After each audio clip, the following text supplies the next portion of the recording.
Un cammino nel nome del santo, la sua basilica pronta ad accogliere pellegrini da ogni parte del mondo in questo 2025, anno giubilare nel segno della speranza. Partirà sabato 31 maggio il cammino di preparazione alla festa di Sant'Antonio, 13 giorni in cui comunità cristiane in arrivo da tutto il Triveneto e per la prima volta anche le arciconfraternite pregheranno insieme chiedendo a frate Antonio di illuminare i passi con il dono della virtù teologale su cui Papa Francesco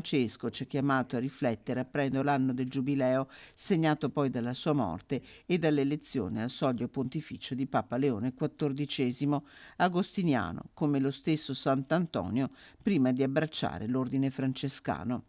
Una grande gioia accogliere i pellegrini, quasi 1 milione lo scorso anno, quelli transitati nella Cappella delle Reliquie, racconta il rettore della Basilica, padre Antonio Ramina. È sempre bello poter toccare con mano e sperimentare questo ricostituirsi del popolo antoniano attorno alla sua devozione. Credo che sia un bel momento per condividere